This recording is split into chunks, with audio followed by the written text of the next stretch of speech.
Weather update brought to you by our good friends at Reese Windows and Doors. 50 years in business. That's really saying something.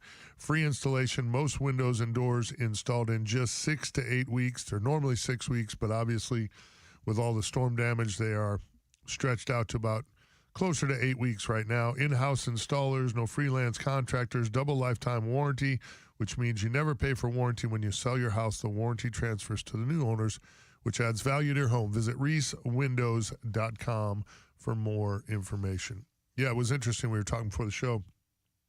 I thought the bite just wasn't what, when this weather breaks, especially after as much cold as we had, you really start to get antsy to get out there. You think everything's going to rock and roll. You think, okay, well, these fish are going to just play along with this, but they're smart. They know they got a feeling it's still February. Like, this is pretty early, dude. The days, the length of days and all that is. It's like the fish are as confused as we are. Yeah, it's very bizarre. Yeah. We had pelicans diving on some of the flats. And that's bizarre. That was a surefire sign to me. I mean, this time of year, or not this time of year now, but a few weeks ago, the pelicans are on the dock like crazy. They're shuddering. We had a couple pelicans pass away on us. And it's just ugly. The birds are just starving because they can't get bait. And now in the last week, the pelicans have disappeared. Yeah. They finally have given us reprieve, and we're really careful and cautious at the dock when we're filleting fish. Everything goes into a barrel. We really try to keep it away from them. But in the wintertime, they show up regardless just because they're starving and there's nowhere to go. And I feel like they just try to stay warm. Like when it's really cold, our office doors are open all the time. And birds will just walk in, whether it's an egret, a white egret, a snowy egret, a night egret, a pelican. Yeah, they just walk in and out of the office all day. Everybody wants to be at Hubbard's.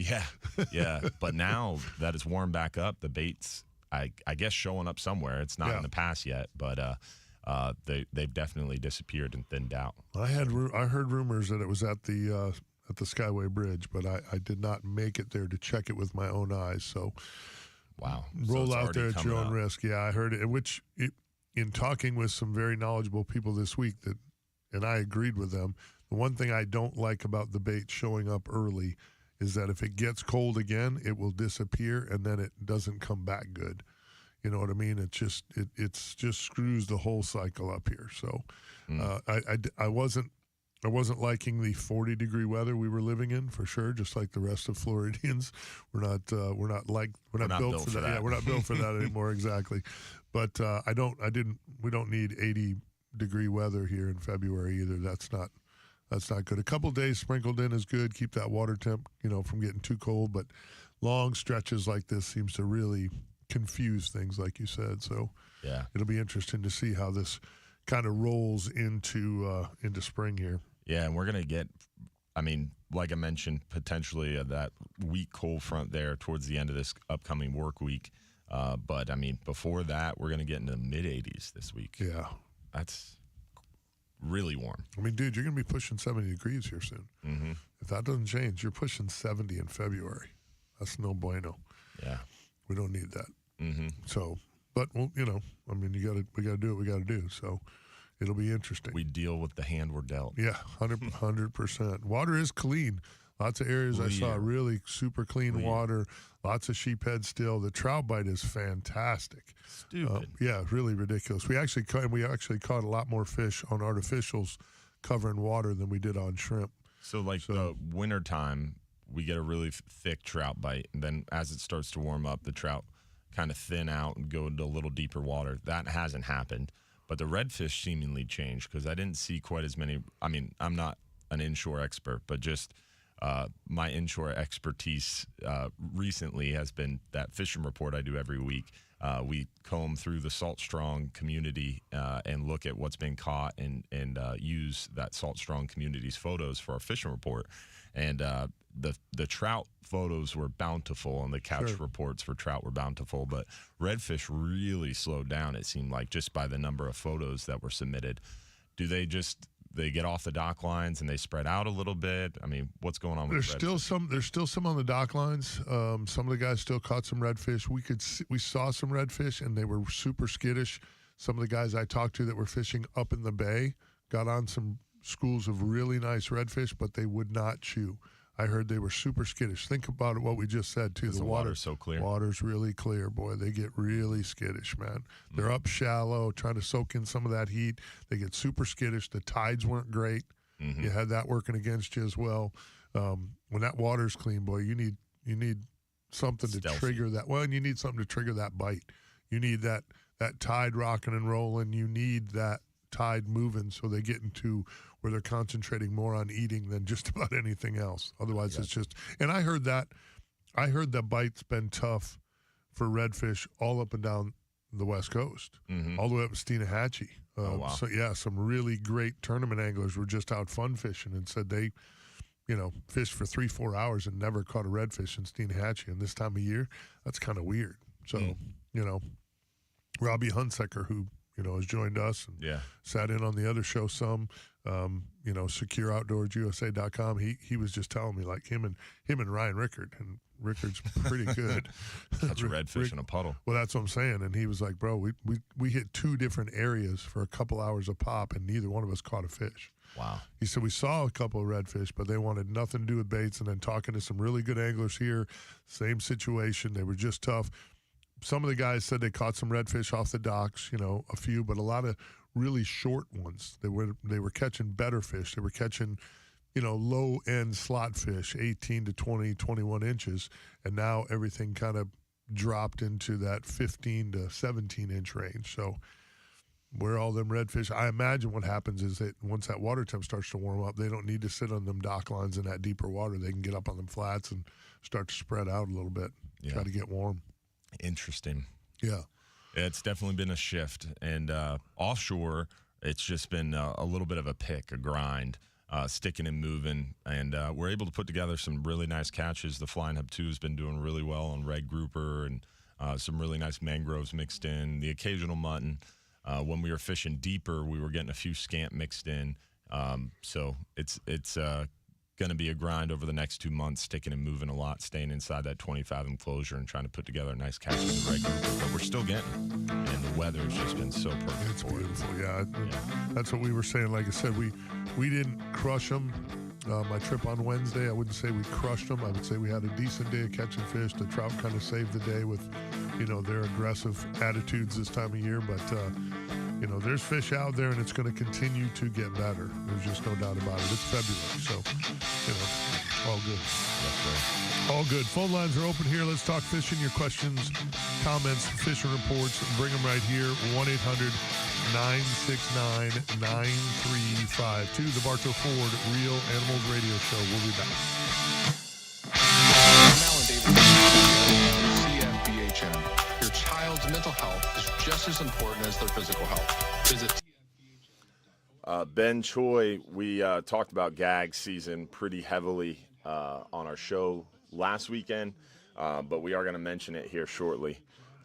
It seemingly is going to be shorter, so gag season will be shorter this year, it seems, but that's based on preliminary information, so it could adjust, just like we saw last year. They really adjusted the numbers. A lot of people keep pointing to that, they caught 1 million pounds of gags from the Skyway. While that was super frustrating to see, those were preliminary numbers, and that was actually eliminated from the landings estimate. So ultimately, that number wasn't used because the PSC, or percent standard error, was so high, they just completely eliminated that 1 million pounds from shore. So it is preliminary, but preliminarily, it looks like they are claiming we overfished gags. So the quota was like around 180, 170, somewhere in there, 170, I think, for gags and surfs, State Reef Fish Survey numbers. And they're saying we landed like 270. And if we overfish by 100,000 pounds, there has to be a payback, and that payback would make our quota for 2025, instead of like 400,000, instead of 30 or 35 days for gags this year, potentially it would only be like, if the quota is 210,000, 211,000 pounds, and we landed 270,000 pounds in 15 days, I would venture to guess the season for gags this year, at least preliminarily, will be like 7, 8, 9, 10 days. So super short gag season this year, potentially, unless FWC and NOAA OST, the Office of Science and Technology, are working right now to look through those preliminary numbers, and they could change like we saw them change previously. So if they do change, the season projection could change. It won't be finalized until probably sometime April. I was told that there'll be an announcement before our next council meeting, which would be in April. So hurry up and wait, but it's not looking good. The positive news, though, we got new positive news this week on red grouper. We'll save that for the we should save segment. Yeah, But since we already covered gags, we'll cover that in the break. all good. Hope that answers your question, Ben. If you want more information, we went really in depth on that whole situation during the Sunday night show this past Sunday, which you can find on the Hubbard's Marina or Real Animals YouTube or the Hubbard's Marina Facebook page. We talked about it for probably 10 minutes or so.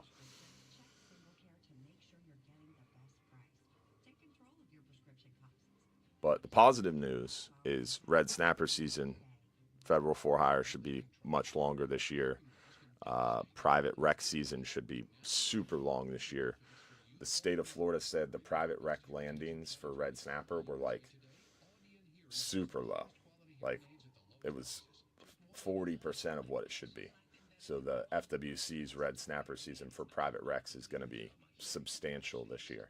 But that's going to be state waters only? No, that's private rec into federal waters because the state manages. Okay. The only thing the FWC manages federally would be those red snapper.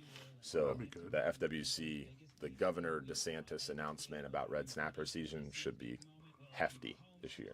And so will the federal for-hire, because remember, federal for-hire opened June 1st and went to August 27th last year, and we had 30% of the quota left. So I would venture to guess that our federal for-hire season will go into September. The private rec season last year was June and July, and then weekends starting in like September. So I would imagine I don't know what it's going to be, but it's going to be long.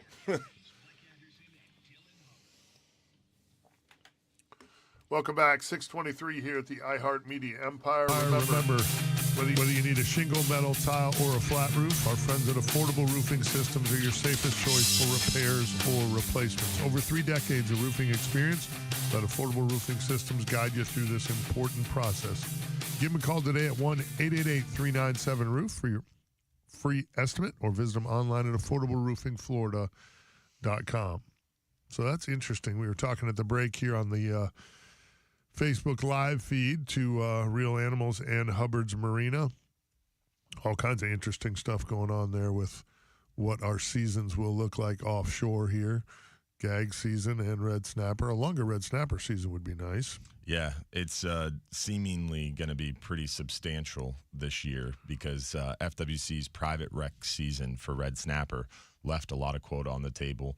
The federal for-hire season left a lot of quota on the table. So I would imagine both the private rec and the federal for-hire season for red snapper this year would both be pretty substantially changed. The private rec season is probably going to be even longer than the federal for-hire. This year, for 2024, the private rec season was longer than the federal for-hire season, and I would imagine for 2025 it's going to be substantially longer. Huh. Yeah. Yeah, it's going to be interesting. Yeah. I hate the fact that we think that, 3 months of red snapper season is long. Comparatively. You know what I'm saying? Yeah. It's like we're all excited. Woo, hey, we're going to get 3 months. It's like, damn. What's really interesting, though, is if you zoom out and look at the whole thing, right? I mean, when I was really young, 7, 8, 9, 10 years old, growing up fishing on the 39-hour trip, we didn't catch them. I didn't know what a red snapper was. Right. I was like 12 years old when I caught my first one, and I was like, what's this? Sure. I've never seen this before.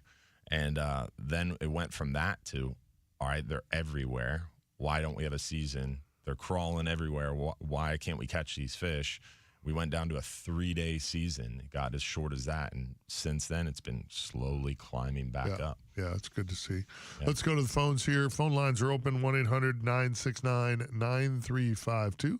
Let's check in with our good friend Alan in St. Pete. Alan, how are you this morning? Doing well. Good morning, gentlemen. What's up, Morning, morning. He called us gentlemen. Well, it's early. It is. Good point. The show has a long way to go. Yes, it's early. Yeah. For sure. Boy. What's going on, buddy? Well, the water looks perfect this morning so far, nice and flat and calm. Of course, I'm at work and can't fish, but I'm going to try to get out there Monday. But I was just noticing I couldn't fish last week. I had some trailer issues I had to deal with. My boat was over at Mahoney's, so went out and did some golf. After I got back from the Caribbean, went on another one of those cruises on the big cruise liner. I'm kind of getting addicted to that. And I get it.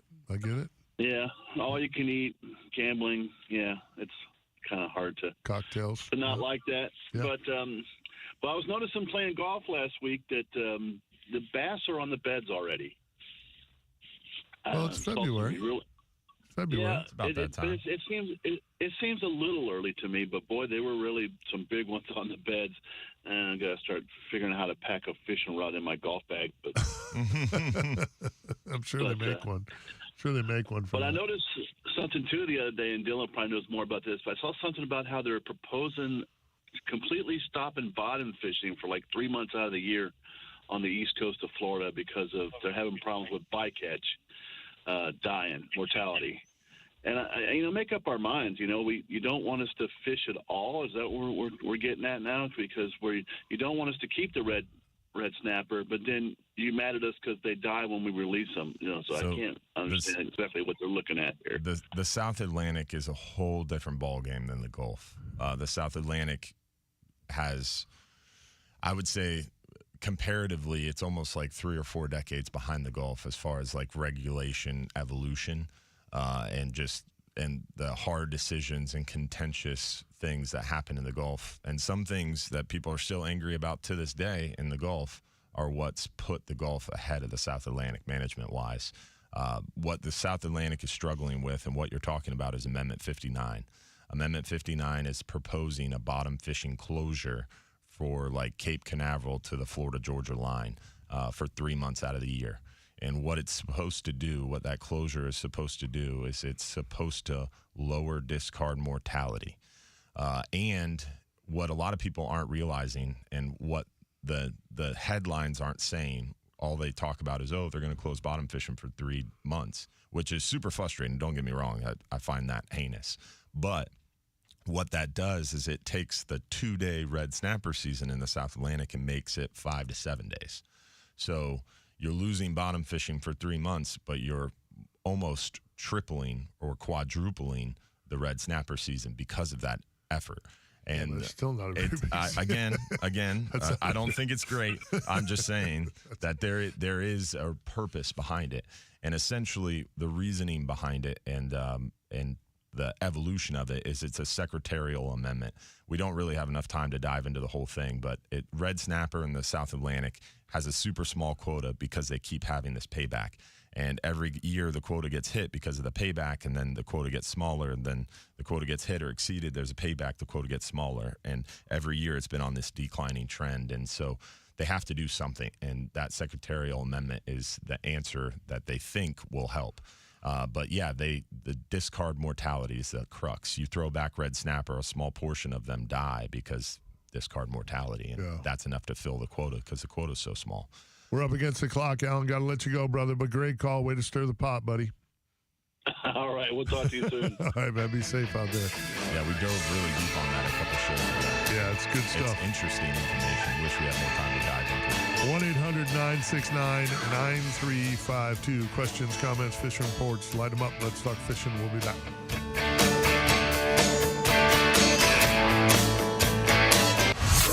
The secretarial amendment is something they had to do because essentially the South Atlantic Council wasn't taking action. There was this problem of overfishing that kept occurring, and every time if your quota is 100 pounds and you catch 120 pounds, then the next year you have to pay back that 20-pound overage. So now your quota went from 100 pounds to 80 pounds. And then if you hit or exceed that, then it gets smaller the next year, and then it gets smaller the next year. And that's what kept happening in the South Atlantic. And the council wasn't taking action to try to stop that or slow that. So the Secretarial Amendment 59 is introduced, and it's essentially subverts the whole process. It's the first time this has ever happened in the Southeast region that I know of, really in any region that I know of. And it's basically NOAA stepping in and above the council. And if you stop bottom fishing, that means there's no discards. That means there's no discard mortality. So that would, in effect, for those 3 months, prevent anybody from catching and releasing red snapper. It's really frustrating to see, but I don't know. You have to see how it plays out. But I don't think it's going to get into effect, right? Because that secretarial amendment is right now in the rulemaking phase, and there's a lot of things that can stop it. Litigation can stop it or slow it. The current administration that we have could stop it at any time. I don't know. I don't see it actually becoming law, but it's definitely being talked about.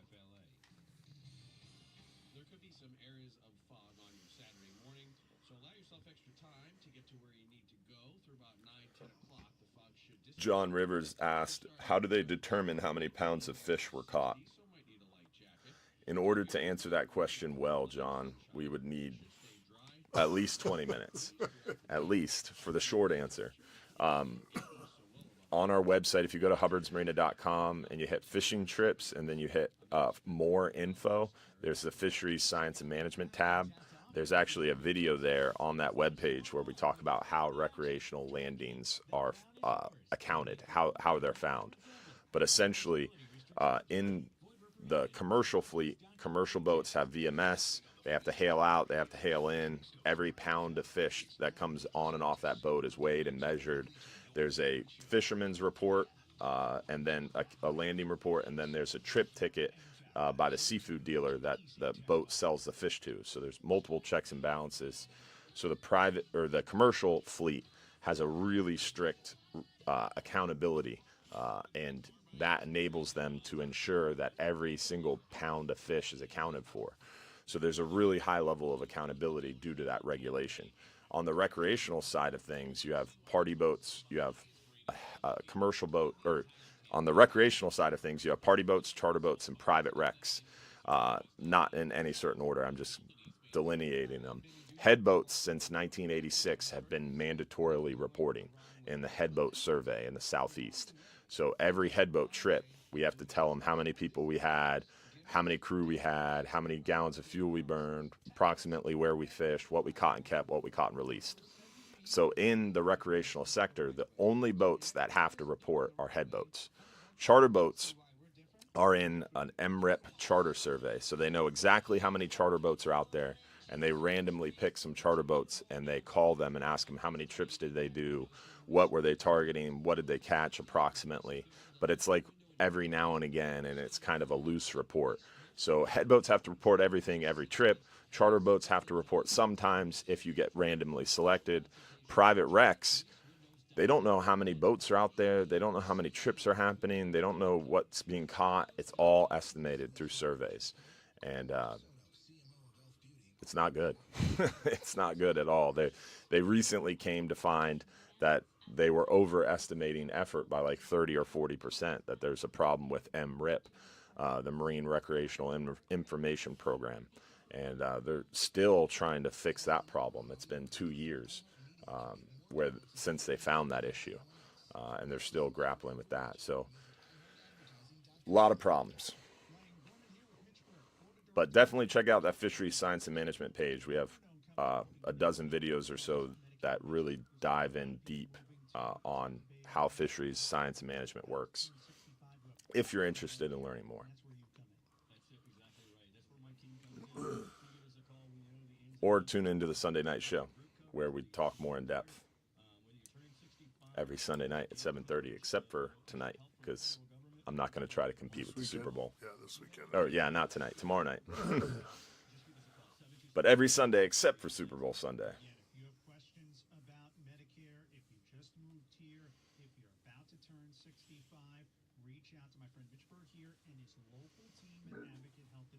The gag info though is a little interesting because this year they're using FWC numbers. They're not using federal numbers. So, what did they say? I have it here exactly. But the gag numbers were at least more believable because they're using FWC numbers. Huh.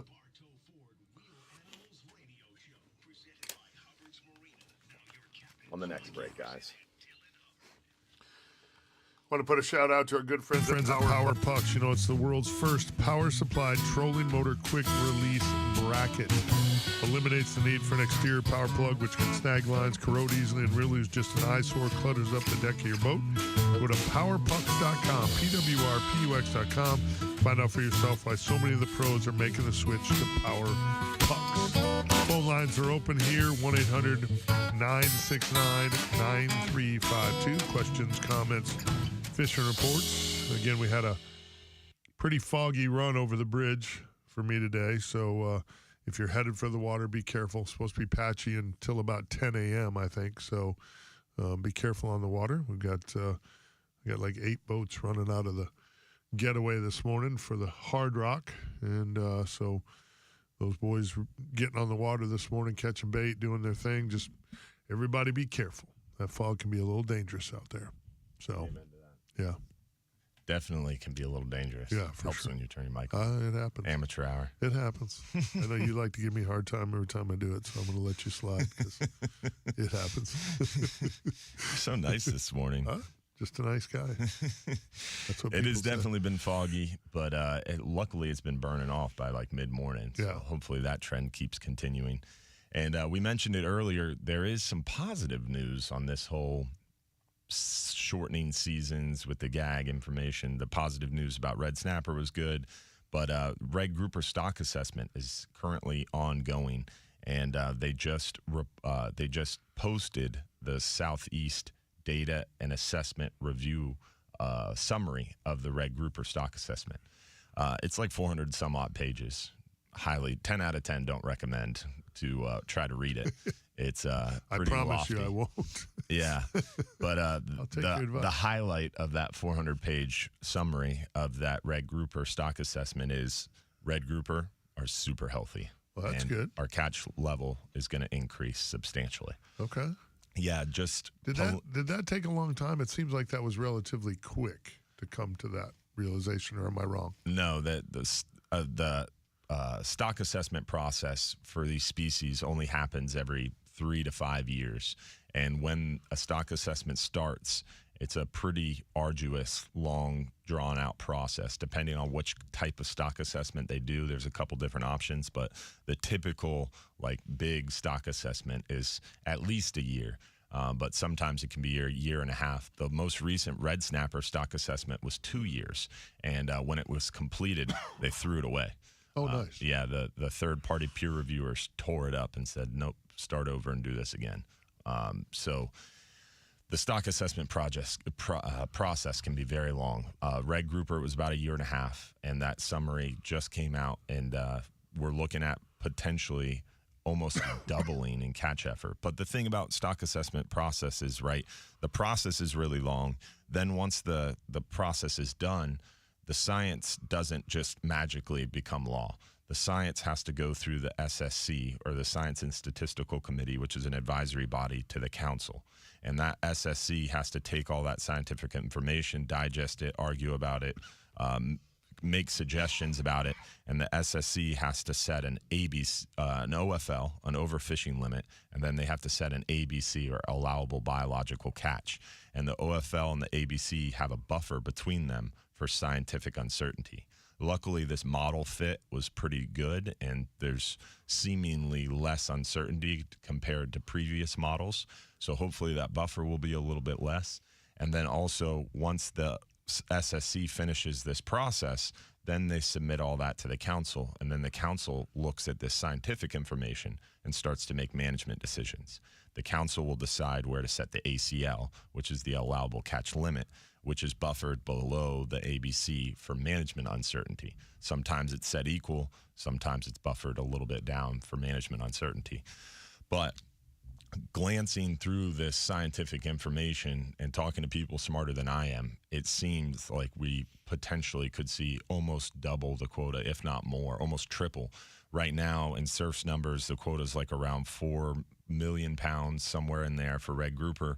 Just without looking at it, the lowest conservative suggestion is talking like 9 million pounds. Oh, wow. So almost more than double. So potentially this year it won't do anything because the scientific information came out. The council is going to have to go, or the SSE is going to have to go through it. The council is going to have to go through it. Then it has to go to rulemaking. So this 2-year-long process for science then takes another 1.5 to 2 years for management before we actually see changes on the water. And that's why we have so many problems, because the science information lags so far behind management. Like if they start a stock assessment in 2020, I'm going to use 2020 because it's a round number. You start assessment in 2020, it could take until 2021 or 2022 until that assessment's done. And then it could take until 2023 or 2024 before that information has actually become law. So in 2024, you're having regulations made based on a 2020 stock assessment that probably could have changed. Yeah, it probably did. That probably used data from 2018 or 2019. Has there been any word on when Elon and the boys are going to start to investigate this stuff? NOAA has already been. They've already showed up to NOAA. Have they? This week? Oh, nice. Yeah. Nice. Yeah. Silver Springs, Maryland, is the home of USAID. It's also the home of NOAA HQ. And when they were done at USAID, they walked into NOAA. Nice. I mean, I hear you, and I hear the sentiment. Some people are like, "Oh, that's cool. Yeah, tear apart NOAA." But at the same, I didn't say tear it apart. I said investigate it. Yeah. I didn't say tear it apart. Yeah. I don't think everything that's going on is bad. Yeah. But we need to clean up the loose ends. I totally agree. I'm okay with that. Yeah. I don't believe in the, let's Trim just some tear fat. it all down. But let's get in and poke some holes in the nonsense that's Yeah. going on and eliminate some of that garbage. Yeah, and the thing about NOAA is it does a lot more than fisheries. For right? sure. NOAA Yeah, does for our sure. weather service. 100%. Please, our weather service is already. Yeah.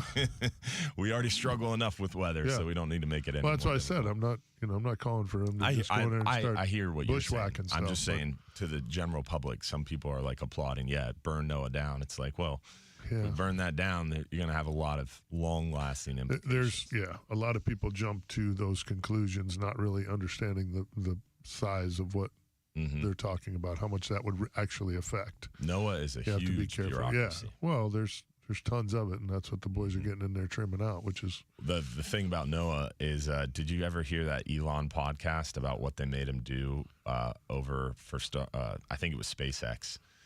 They were talking about like shooting rockets and landing rockets in the Gulf. So NOAA endangered species folks made Elon jump through hoops about the whales. Like what would happen if one of these rockets came down and a whale was close by?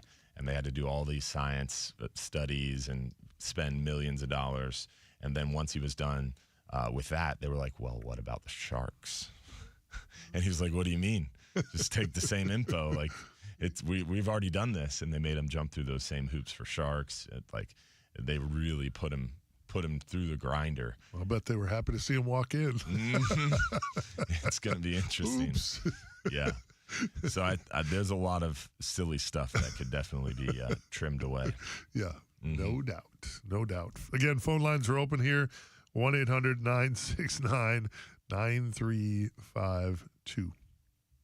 Yeah, very interesting. Yeah, but at least we have positive news coming on the red grouper. On that whole lag of things, we were talking about gags earlier. The most upsetting thing about gags for me is we are currently being managed for gag grouper based on a stock assessment that happened in 2021-ish, 2020, 2021. And that stock assessment had a terminal year of data of 2019. So when a stock assessment happens, they have to look back at the most recent year that has all the scientific information ready for assessment. So if the assessment starts in 2021, they might not be able to use 2020 data. It might not be ready. So they might have to use 2019 data.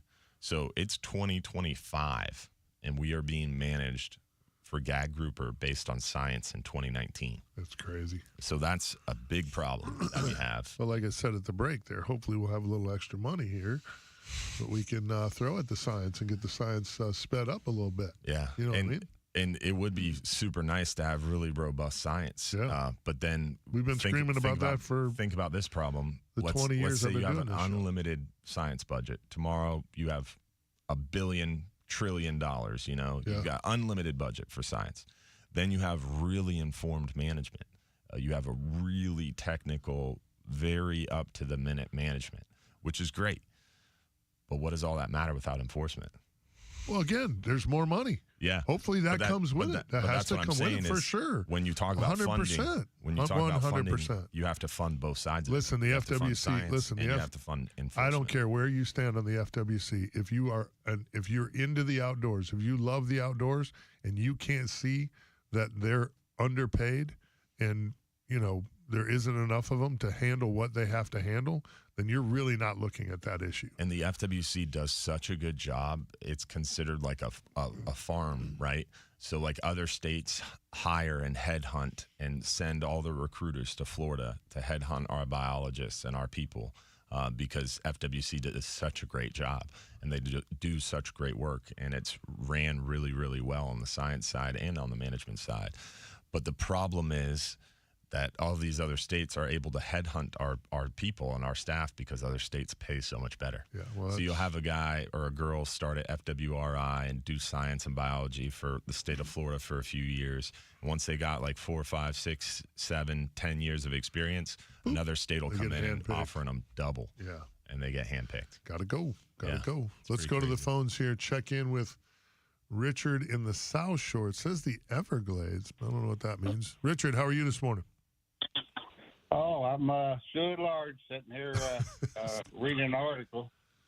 Last year they had a project that was going on. I think Captains for Clean Water chimed in on it, where they were talking about mining rock, limestone, such down in the Everglades, and digging pits down there under the guise of making storage for the dirty water in Lake Okeechobee.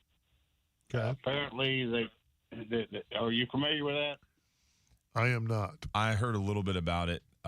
It's definitely frustrating to see, but also at the same time, in order to dig these pits, don't you have to mine the rock? Right? Well, that's what it is, or what it appears to me to be. It's a mining operation under the guise of an environmental project. They're going to mine the rock and gravel, use it for road building and other purposes and such. Big pits there, put embankments up, and fill them up with the dirty water. It's right next. My question on that, Richard, is if we're going to dig big holes and we got to pull the rocks out of the hole to dig these big holes for these ponds that we want, are we not supposed to use the rock? Like, to me, it seems efficient, right? If we're going to dig a big hole and dig through some rock, why not use that rock for road building? Yeah. Well, because what they're going to do is they're going to let this water sit in there. There's no plans to treat this water or do anything with it. And it is it's a mining operation that they want to set up down there. Now, you can look at it that way. Okay, we got these rocks that we dug out. Or are they digging those rocks out for profit and leaving holes that they're going to put dirty water in? Mm-hmm. Now, as far as dirty water left in pits, I got 2 words for you. And that's Piney Point. I knew right where were you going. I was thinking the same thing, Richard. I was thinking the same thing. The Piney Point water, though, is enriched through because of that. It's a different process, right? That's sure. Radioactive water. Yeah, different. What we're talking about are water. They're called storm water treatments, or STAs, and essentially that's the idea: is you take the dirty water or water that hasn't been scrubbed, and you store it in these big, huge ponds, and natural vegetation is what filters the water out over time. So basically, you slow the flow and try to restore natural flow to the Everglades. That's the whole idea behind these STAs. And I'm no expert by any means on this whole process. I've read very little into it and researched it very little. I got enough research on my plate already. But to me, it seems like that's kind of the whole point, is to store this water for a long period of time and let it naturally over time settle out, because eventually it reaches homeostasis and then that water can then naturally flow. But again, Richard, I can't speak to it as an expert. Well, it's definitely interesting. for sure. I don't have enough brain power or information to say, that one way or another on this. I was just bringing it up because they're talking about right now a red tide concentration that is almost directly related to the water releases that they had during these last two storms, especially the second one that is off our coast out here. Yeah. And they tied that in to the releases. They can actually show you on the calendar when they had the releases and when those balloons increase out there. So, and this is another thing. I would just like to know let's say Captains for Clean Water. I would like to know what they had to say about it. I believe they were against the first project, and they have put out like one comment on this, but all they said was how much money was expected to be generated by it. They did in the articles that I read. Again, don't know enough to say that I'm an expert on it or this, that, and the other, but maybe you guys could bring that up with them. I would like to know more. I hear you. Yeah, I can always reach out to Chris and see if I can get him on to visit the show and see what we can find out for sure. So we've had him on several times. We had Daniel on too, so we can definitely dive into the top of that organization and see what we can do. I appreciate the call. It's good stuff as always, brother. I'm not finding as much as I would like to find by looking for sources, so that's another thing that makes me a little concerned. All right, we'll see y'all later. All right, partner. Good stuff. Try ChatGPT. I use it for everything. I don't Google anything anymore. No? Yeah. It searches the whole internet for you. Stick in your question. Try it. If you haven't tried ChatGPT, you're missing out. Okay. Yeah. I believe you. Damn near everything in my life that's technical is coming from you, so it's all good. You're like my technical guru, trying to keep me up to date, which is not an easy job. I don't know why you volunteered for it, but we'll take it. Keep asking myself the same thing every day. I'm sure you do. That, especially when that alarm goes off at 4:15 on a Saturday morning. There's no doubt about it. Phone lines are open here, 1-800-969-9352. Let's talk fishing. Light them up.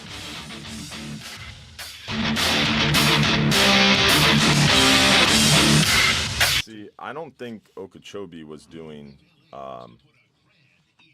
discharges when the hurricanes happened. I think the discharge was after, right? Yeah. Because we didn't have massive rain Lake events. Okeechobee. Right? Neither one of these hurricanes was as big a rain event as we normally did.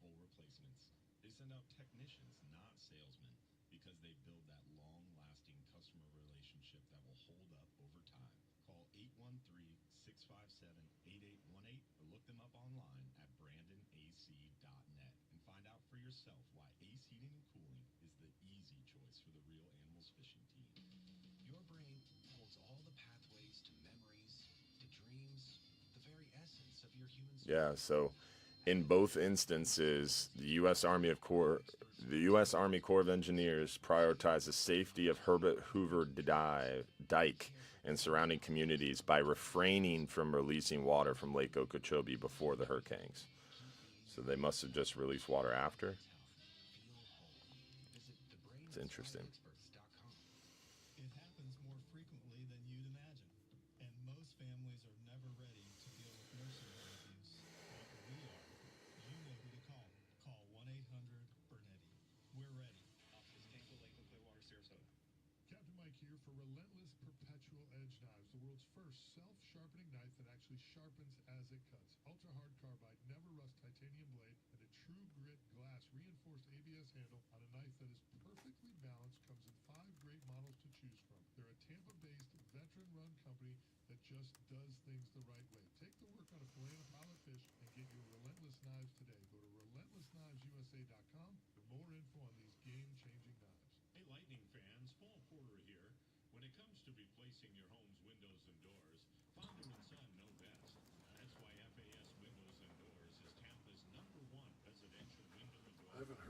Relentless podcast.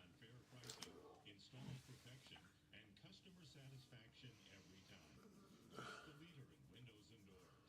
Schedule your free consultation now at faswd.com.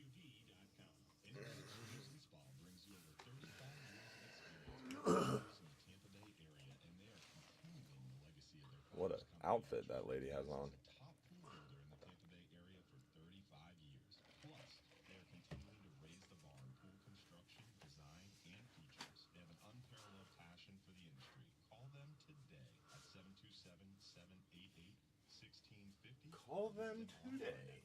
InnovativePoolsAndSpa.net. I never like listening to my own voice. I know it. I hate it. It never gets any better either. Yeah. Never gets any better.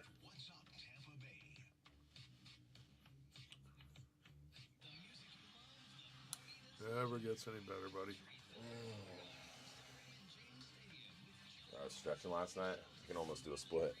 Really? Yeah. That's Pretty good. close. Yeah, that's good. It's like, all that work is paying off. I'm telling you that. Working on mobility. Sitting Indian style, trying to put your head on the. Yeah. The other thing I've been working on is just like squat stuff. So my lower back was tweaking from doing back squats. And so I went super low in weight, and I've only been doing like 135, but trying to do like 30 or 40. And when you get to the bottom, just totally stop and let it just sit on your back in that very bottom of the squat. It's terrible. But that's seemingly helped my hip mobility a lot. And then I started doing the Zercher squats. Those are terrible. But so you lower, or you lift up the stops, and you pick up the bar, you put it in your, and you pick up the bar like this, and then you squat with the bar like that. And it hurts like crazy on your arms, but apparently you can just build up tolerance over time. Because I was talking to another guy, he was doing 315. I was like, dude, I feel like my arms would break, and you just build up tolerance in that spot, I guess. But dude, it was nice. They were way better than back squats. I didn't feel any tension in my back at all. Yeah, I had 6 plates again on each side this week for leg presses. Like, I mean, it's not like crazy weight, but Yeah. it's more than I've been doing, and it's painful. Yeah, it I'm is. hurting. Welcome back. We must have went a little long there on the last one. Either that or Derek's just saving our listening audience by making our segment shorter. No, we don't have to. We'll put a shout Derek out here. likes us. Yeah, we'll put a shout out here then to Relentless Perpetual Edge Knives. I actually did a podcast this week with George over there, and we had a great, George Lambert, and we had a great podcast. New podcast dropping every Tuesday. If you go to Spotify, iHeart now has the Real Animals podcast as well. Apple Podcasts, TuneIn, Google Play, RITampaBay.com. Make sure you check them out. We had a great podcast with George Lambert from Relentless Perpetual Edge Knives. Great stuff with him being in the Middle East as a squadron commander, pilot.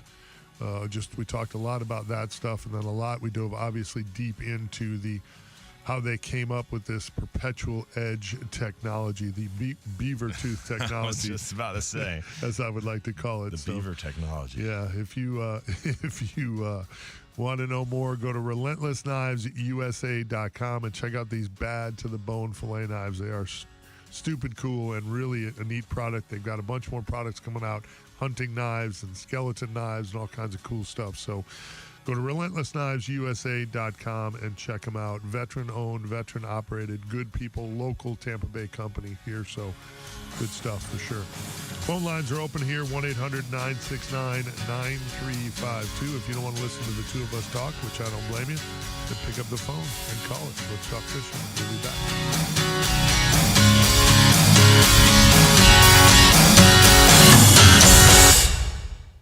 The preceding program was paid for by Real Animals Fishing.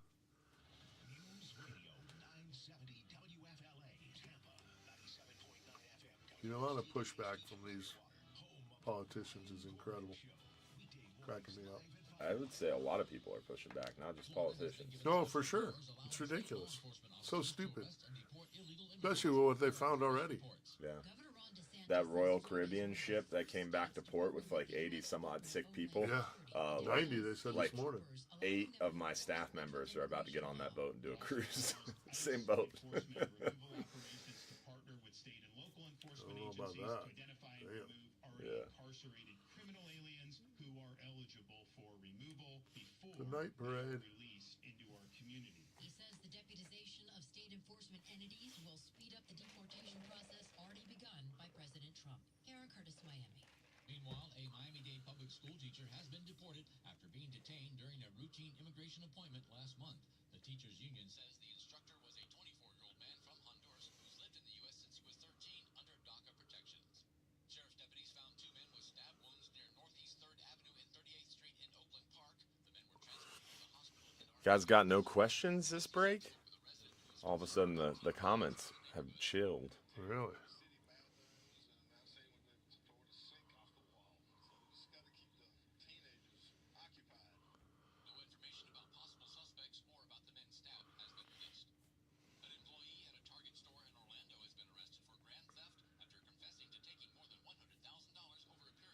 Oh, Angel Perez calling out the Sharks. Yeah.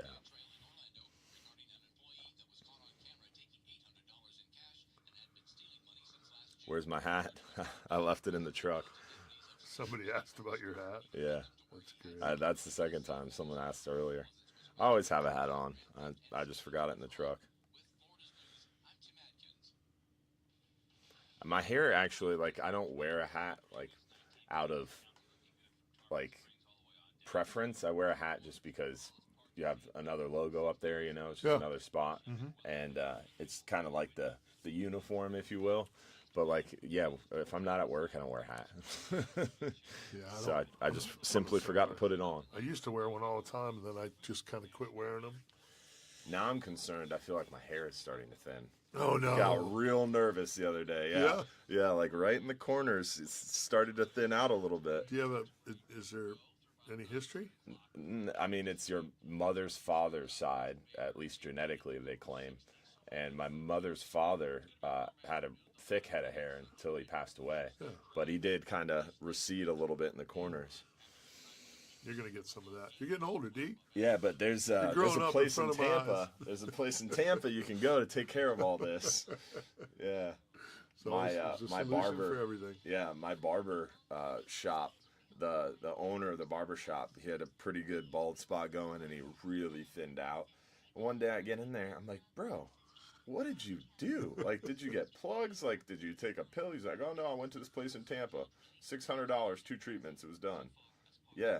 And then all of a sudden, everybody who went there, anybody who had like a bald spot or were like a little thin and out, all of a sudden everybody's got a full head of hair. And I was like, dang. So now they all like tell everybody who goes in there. I'll bet. Yeah. And apparently it makes your hair darker too. More full and more dark. It's all stem cell stuff. There's some place in Tampa. Oh, really? Mm-hmm. Yeah. Pretty interesting. I'm a stem cell. I had stem cell done on my foot. I know. I'm a big stem cell guy for sure. Mm-hmm. I had it done on my foot and it helped a bunch. Yeah. A bunch. Capt Van said, "Speaking of uniforms, I'm waiting on your red and green socks." I don't know if I can pull that look off, Capt Van. Sure you can. My grandfather was a much braver soul than I was, than I am.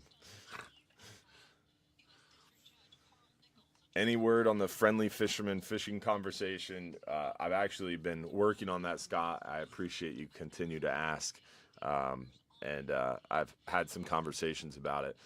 The challenge is now that we're moving into busy season, my concern is just getting the space for it, because in spring and summer, they're so busy over there at night. They don't really have, like, it would have been really good in the cooler months because it's outside, so and it's cool. But if you try to do it out over there in August or June, July, May, even though it's at night, it'd still be sweltering. We need to find a location because we need to. I don't know when Bartow Ford's going to get back online for those. Yeah. I don't know if it'll. We're supposed to know something in the next month or two because they're going through some management changes. That So Sportsman's Warehouse still is asking, but Are they? that doesn't work. You got to find something. I bet OCC would let us in there. Oh, for sure. Have you done one there? No, but it's a good idea. Yeah, Overton. I guarantee you we could get in there. Yeah. 100%. That's a good idea. I'll call him this week. Yeah. That's a that place great is idea. Huge. It's huge. Great idea, actually. That's a great idea. The only problem there will be bringing in food. Yeah, but they have food there. They do. But also, it's so easy to get to from the interstate, and it's right in the central I bet you we'd fill that pig. Yeah. I'll call Overton. I'll call Overton and see if we can get something going with him. That's a good idea. Great idea, actually. Great idea.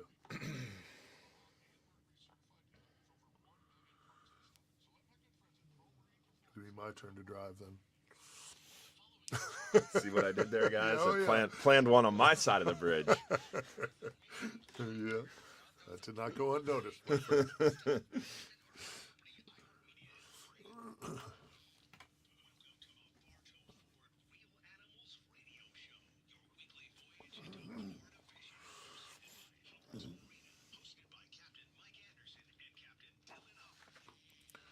Welcome back, 7:06 here on a foggy Saturday morning, February Saturday morning. We got the, I guess, the night parade going on tonight there in Ybor City. The Pirates. Is this the last one? Is this where the pirate stuff ends? I think so. It's pretty much over. Yeah. I'm okay with that. Ryan Balsinger on the stream here had a pretty good comment. He said FWC needs to come up with a recreational permit for recreational anglers to buy into a program with app tracking system that can input information about trips. And essentially, a lot of people have started to talk about that as, recreational data's these surveys, these estimates are killing us. Let us report our data. And some people are into it, some people aren't. But even those who are into it, now you're starting to hear more people say, hey, we want to report our data. The challenge is the Seafire program that we stood up in the Gulf for federal for-hire charter boats and party boats. That was a $19 million program for 5 years because it was so expensive to stand up the structures. We got a lot of extra money now. But long story short, there's only 1,287 charter boats and party boats in the Gulf. So for 1,287 boats, it cost $19 million to run that program for 5 years. And we paid for our own tracking information with that VMS. The charter fleet was responsible for paying for it. On the private recreational side, you're talking about millions of anglers. Yeah. And the problem we talked earlier is that red snapper stock assessment took 2 years. And when they were finished, the third-party peer reviewers threw the data out and said start over. Because that's how the stock assessment process works is the scientists complete it, but then these third-party experts from all over the world review that data. And if it doesn't stand up to the scientific processes, they just throw it out. So that's the problem with private recreational reporting, is if there was an app tomorrow that, hey, everybody has to download this app, and if you go fishing, you have to report your catch. That data would be useless in a stock assessment without proper validation. Right. Some portion of that data has to be validated. Right. Now, the good news is there's technology coming that could solve this problem for us. One of the biggest issues is validating that the trip occurred. So if you go into the app and you say, hey, I went fishing today, I caught this many fish, something has to validate that trip did or did not occur. Sure. Are you 100%. Making that report from your couch? Are you making that report from offshore? Did you actually go on that trip? And then the day that you don't report, did you go fishing and just forget to report? So there has to be some validation. Who's going to tweak? Who's going to say, well, we caught 17 red snapper today, but we only report 13, so that it looks better. Yeah, a lot of people do that. A lot of fudging. And some people think that'll help. Some people think that, but it's honesty. That's a whole different. I can't go down that rabbit hole. You're distracting me. But what I was getting to is the technology is coming. Speaking of Elon Musk, his SpaceX, those satellite communication systems, they're really close to rolling out satellite communication in the Gulf of Mexico. So your iPhone will start working in the middle of the Gulf. And very close. The FCC is currently working with them. Yeah. And essentially, you wouldn't need sat phones anymore. Your cell phone would work in the Gulf, and then all of a sudden, your little app would be able to report from the Gulf. There's your validation. because your location report, when you submit the report, it would grab your location. And all of a sudden, if you're offshore, that validates the trip. I didn't think it was possible for me to like Elon Musk any more than I like him. Here we are. So there's some really interesting technology that is coming into effect that could potentially fix that. And we're working on that with the Citizen Science Project. And hopefully we can get some effort validation that would actually work. That would be great. Yeah, that would be Starlink great. Is another one, and there's some scientific projects surrounding Starlink too, because already there's a lot of boats in the Gulf of Mexico using Starlink. Yeah, and if you have internet, then you can do a report from an app offshore. And if you're offshore and your location data says you're offshore, that validates the trip.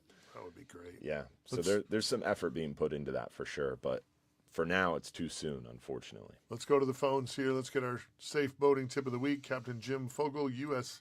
Coast Guard Auxiliary Captain Extraordinaire. How are you this morning, Cap?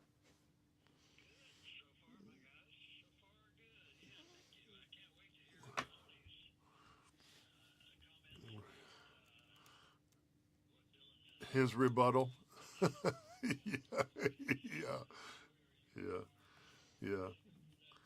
Speaking of Mahoney, I was in there this week, and it was very funny. So I pull into Mahoney's, and there's an FWC truck and boat, and Doug and the FWC officer are out there looking at the boat. And then I look over and I see Mahoney's truck. So I'm like, Mahoney's here? I'm like, so I walk in, and there's Tom Mahoney standing there talking to two customers.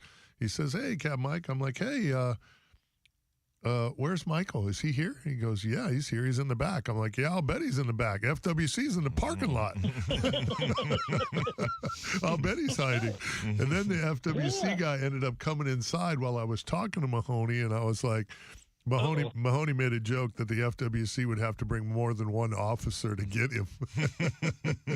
Especially on his home turf. Yeah, I was like, yeah. I was like, rigged in there. Here he is, officer. He's right tunnel. here. You know what Mahoney said to the guy? He said, "Yeah, I got to give you guys credit, man. You guys were a really big help. You know, Mahoney's house got flooded or almost flooded in the storm. They had to come and get him. Yeah. They were surrounded by water. So the FWC comes and gets Mahoney.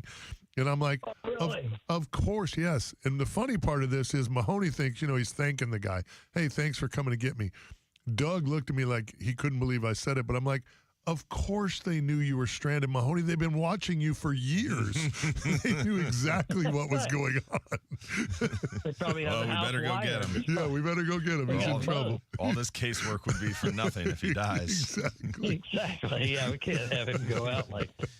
That's hilarious. Anyway, I got off topic. I want to give a big shout out to the Sheriff's Department deputies over in Volusia County. A lot of you probably saw this. Evidently, a man had some kind of medical issue, or he slipped and fell and hit his head. I haven't heard which. Anyway, he's down in his boat. The boat is flying around in circles. Yeah, that was crazy. And so the deputies bumped the boat so they could get a little closer to shore. And then one of the deputies jumped over into the boat and took control of it. Wow. But it was that was something else. And I don't know how they managed to. I guess they had a bunch of deputies on that one deputy boat because they had a good video of it. But it did a really good job. And that leads me, of course, to the rule on dead man or emergency cutoff switches. Right. Vessels less than 26 feet long should have a cutoff switch. It's called an emergency cutoff switch or an electronic cutoff switch, or back in the day we called it dead man switches. It is mandatory. It is connected to your vessel. It should be connected to you. And if you slip and fall or you get bumped out of your boat for some reason or other, the boat will stop immediately. I mean, immediately. And you really need that. Now, of course, we've had some criticism of the length of the average lanyard or bungee cord that comes out of the switch that attaches to your body, because if you are taller or if you're pretty much equal to the height of the steering wheel and you have that lanyard on, a lot of times it's going to get wrapped in your steering wheel knob when you're trying to maneuver. So you got to really be careful with that and think about it in advance, because if you get in a situation where you've got to make a quick move, you can't have that thing cutting off. Right. Or you're trying to dock or undock, and there's other boats around you, and it goes dead. You got a problem, because first of all, when your boat goes dead on you, you're not exactly sure why it went dead, and then of course you see the bungee cord flopping around, then you figure it out.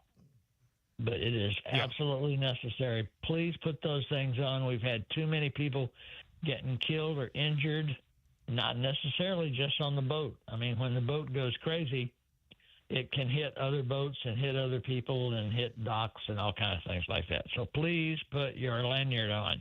And if you can't find one online or somewhere that's extra length, buy two of them and connect them together. Put the little snap that's supposed to go in your body down on your ankle. We suggest you get a piece of Velcro. Mm-hmm. Put it through the strap and around your ankle, and that way it'll stay out of the way of the knob. Yep. You really need to have that on there, guys. It's important. It's good stuff, Jimmy. Very important. Love it. All right, guys.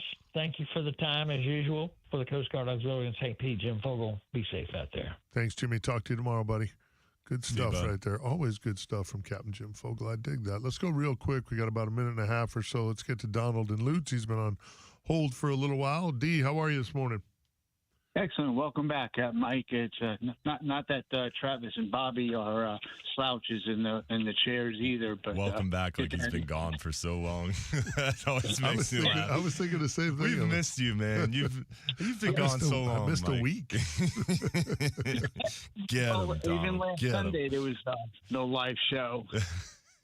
Yeah, but, we miss you when you're not here, bud. I get that. It's just not the same without you.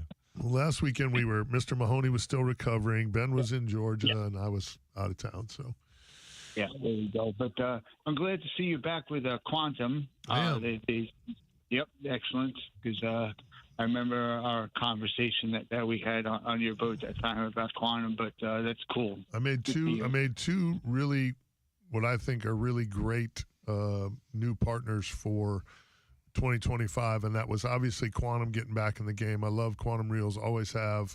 Super excited to be back on board with them. The new stuff, the new Strive, the new Benchmark are great. And then I ended up with a deal with Mustad, and I've always been a fan of Mustad hooks. I think their Ultra Point technology is incredible. I am super excited to be with Mustad as well. Cool. Yeah. That's awesome. I am super stoked to be with Mustad. I think it's a great hook company. So that's like the OG. They are. It's a mirror lure of hooks. Yeah. And a lot of the tackle stores have gone away from them. And probably some of that was Mustad's fault, just from the direction of the company was a little jacked up. And when I talked to them at ICAST and kind of got in with what their new Brain Trust is doing and the steps they're taking to remedy some of that stuff, I was like, all right, let's rock and roll. This is a cool place to be. So super excited for sure. Excellent. Next Saturday, I've got another DOSO outing at Bay Vista Park. We're going to launch our kayaks at 9 a.m. And I've got a pulled pork and a smoked turkey breast. Nice. Sandwiches I'm serving up. Oh, boy. Not just normal burgers and hot dogs. It'll be stepping up the grub, dude. That's awesome. Yeah, man. And talk about kill switches. So I have a motorized kayak, a Minn Kota 106, right? Sportsman. Yep. Old Town, right? Old Town makes the best kayaks, hands down. I've always loved Old Towns. But anyway, I wear a kill switch on my life jackets because you need a key to run the motor, and it's got a throttle, forward, reverse. It's got like a real boat throttle. Okay. My kayak is like a boat.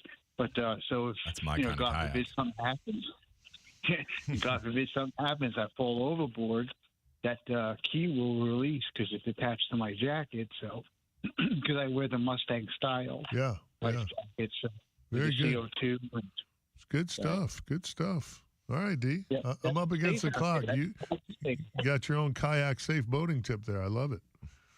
Oh yeah, and to run a flag, to be seen, all the good stuff, Yes, all the sir. bells and whistles. Attaboy. All right, D. I'm up against the clock. I appreciate you, brother. Absolutely. Hey, you guys, take care, stay safe, tight lines, everyone. Appreciate it. Good call, Donald. Yeah. We got a good friend, Captain Gene Hammond, Lines of Liberty. He'll be up on the other side here. Phone lines are open, 1-800-969-9352. Light them up. We'll be back. In the Bay Area out of Hubbard's Marina on the boardwalk. Yes, sir. That's not the new one, though, that I cut for you. Nope.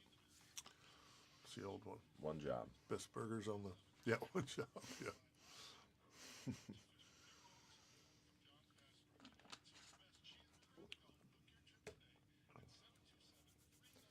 So, somebody asked, what is a Florida angler certification? Can it be done online? Gary, there's like a billion different programs. The state of Florida does a really good job with that, and a lot of nonprofits also have similar programs. There's like Florida Friendly Anglers, there's the Blue Star Angler, there's so many different certifications and things you're talking about. So if you could provide a little bit more context, we could probably help you out and point you in the right direction.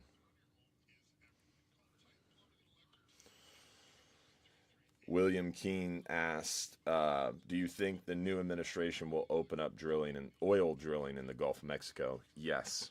That's part of the reason, I would say the main reason Trump announced the name change in the Gulf. There was a lot of things done by the previous administration to try to stop oil drilling and oil exploration in the Gulf of Mexico. So if you change the name to the Gulf of America, all of a sudden those rules don't apply. So that was the main reason behind the name, was to subvert some of the old I don't think executive. that would really be true. Is that true? Like all of a sudden they just don't apply because you changed the name? That's true to a point. When you make, so like if you change a name and then you make new executive orders based on that name, then that law subverts previous precedent. It doesn't, if you just change the name, the same laws are in place, but it's easier to change previous. You can clean things up by starting fresh, right? So that's a main driver behind it. So I was told. You're out there all the time. You're in the Gulf of Mexico. How do you feel about them drilling? Now it changes it. Our COI that we just got from the Coast Guard, it says Gulf of America. What? Yeah. So the Coast Guard is issuing new documents, and like your current documents that say Gulf of Mexico are still valid, but when you apply for new ones, it says Gulf of America. That's that crazy? awesome. As far as my thing up for oil drilling in the Gulf, I don't personally take a really strong opinion on it as long as it stays out of our backyard. The eastern Gulf of Mexico is not as lucrative because of the way our shelf is built, and they've explored it, and there's not as much here. In the western Gulf, those guys love it. The charter fleet, like that's their bread and butter. Those are the people they take fishing. They love the rigs. They provide a lot of structure. There's great fishing around those oil rigs. Yeah. So the western Gulf, the northern Gulf, those guys love it. And as a charter fleet as a whole, it doesn't bode well if some of us are yelling, "Hey, take drilling out of the Gulf," while others are like, "Hey, keep drilling in the Gulf. Build more of these things." So. That's why I don't really have a strong opinion one way or the other, because 3/4 of our board is heavily in favor of it. I got you. And I mean, you've had that one accident, yes, but overall, there's a lot of rigs out there that haven't had accidents. 100%. Yeah. And I got to believe that there's a financial gain there for the American people. Oh, yeah. 100%. Yeah. We have more oil in our own borders than anywhere else. I know. That the West Texas oil field thing is bigger than the Saudi Arabia oil field. It's just we don't utilize our own oil. Landman does.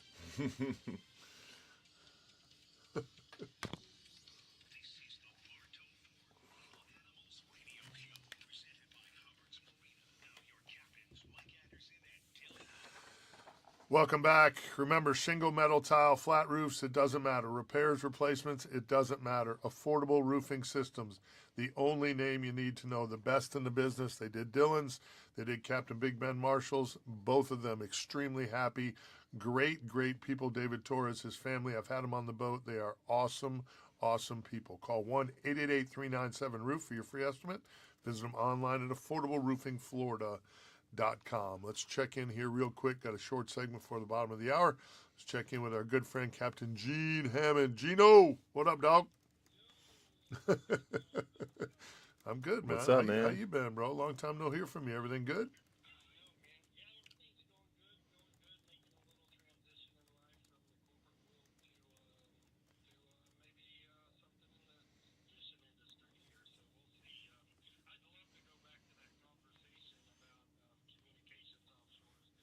Yeah.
It's pretty interesting for sure. And I've noticed that myself with the text messages, especially the newer iPhones. You can occasionally get text messages while you're offshore. It's kind of off-putting when your phone rings. But as far as messages and app messages, the packages or the packets are pretty small, right? So it's all about the coding and the app and the API. So there's ways to send low data packets and small messages back and forth, even in apps offshore as well. So they're working on it and coding it with different engineers. So it'll be interesting to see how it all shakes out. So receiving's not the problem, right? It's transmitting from your handheld device to the satellite and back, because we receive GPS all the time. Yeah. You know, and that little device is only 1 centimeter by 1 centimeter in the phone. But anyway. It's cool stuff. The really interesting stuff is the Starlink. My buddy will FaceTime me going 70 miles an hour in his triple engine center console offshore Texas, 110 miles out in the sanctuary. He's zipping around at 70 miles an hour FaceTiming me, and it's like he's at his home in the office. Wow. It's crazy. Yeah.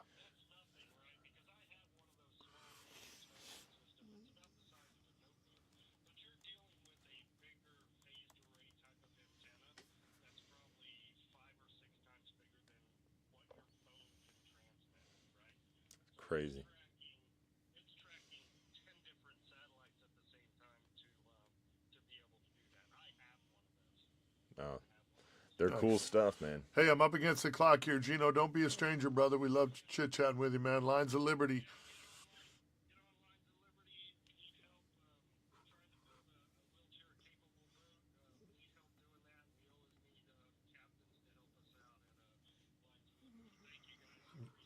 You the best. Talk soon, buddy. Good stuff. Gino always doing great things. One of our great veteran leaders. Putting a shout out to our men and women service members both here and abroad who certainly keep us free in doing the things that we do. We appreciate you. Captain Rick Gross on the other side. Phone lines are open, 1-800-969-9352. Light them up. We'll be back.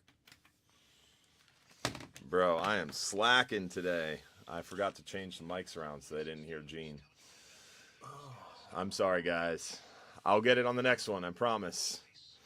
Hey, you know what? It happens. It happens to the young guy, too. Yeah, that's my bad. Sorry, guys. He's always busting I my wasn't balls paying about my attention to the screw-ups. comments. Always busting my balls about my screw-ups. Aha! Dang it.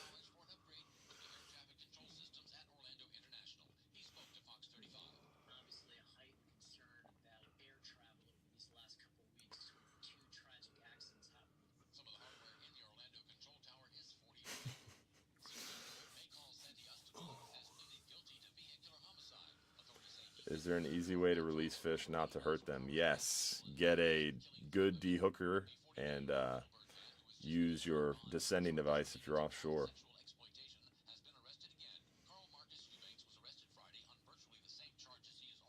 Mike, are you doing the classes anymore? I would like to bring my son, Amanda said. I assume she's talking about the seminars? I would assume. Yeah.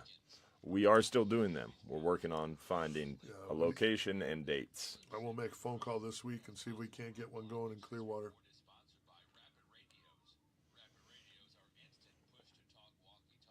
That would be a good place to do it. That'd be good. Good central location close to the interstate. Mm-hmm.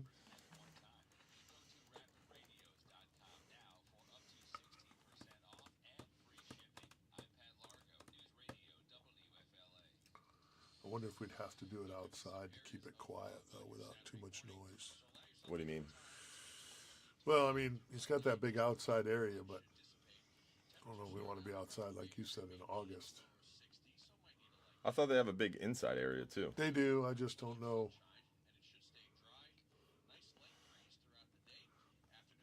I don't know. We have to see. Captain Bobby Woodard said, Mike, it's hard to find good help. It's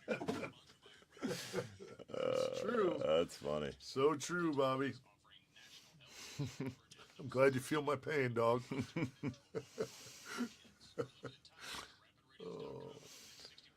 Tough crowd. Thanks, Bobby. Yep. Hey, don't pick on Bobby. It's my ICAST buddy.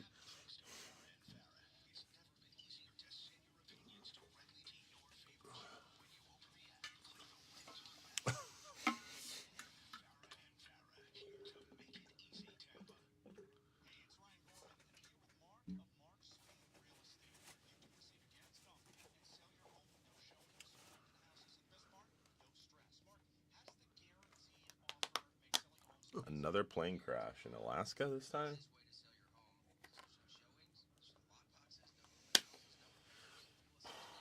These people putting lawsuits up against Trump. A bunch of clowns, man. It's unbelievable. It's a crazy world.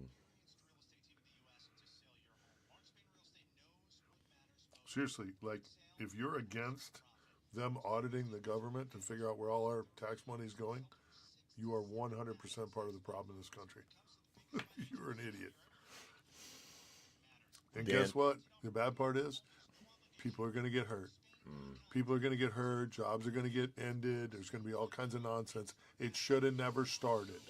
My thing is just outside of that is we're $2 trillion in debt. And the goal is to cut $1 trillion off our debt service in a fiscal year. If you're going to take your debt from $2 trillion to $1 trillion in one fiscal year, everybody's going to hurt. 100%. Everybody's going to be pissed. 100%. You have to, but there And has Ron Paul said it yesterday. He posted a thing. He said, if all the Democrats and all the Republicans are angry at Doge or whatever you call it, then we did a good job. 100%. Because everybody should be angry because we're trying to fix a $2 trillion deficit. If you handle, handle take the politics out of it and the blue and the red out of it, everybody is going to hurt. If you handle your books at your home, your personal finances like shit for 20 years, 30 years, guess what? When you go to fix it, there's going to be pain. You're going to be eating some PB&J. That's the ramen. way it works. You can't suck at something and then just flip a switch and make it better. There's you're going to have to go through some stuff to get it right. Yeah. So what you're going to do. It's like if you don't spank your kids, you know what? You end up with jackasses. That's what happens. You pay the price at some point. If you don't do the work when they're little, then when they're in high school, you chase them around with the cops all the time because you didn't do the work when they were little. That's exactly what we're doing. We're paying for all these past indiscretions by both Republicans and Democrats. I've said it a million times. Your politician is not better than my politician. They're all jacked up, and this ought to clean that shit up. Yeah, Ronnie, I was using round numbers, but yes, I hear you. He said it's $36 trillion in total debt. It's too much, is what it is. It's way too much debt. Yeah, it's ridiculous.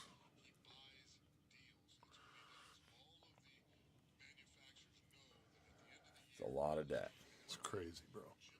And how are we sending money to other countries when we're $36 trillion in debt?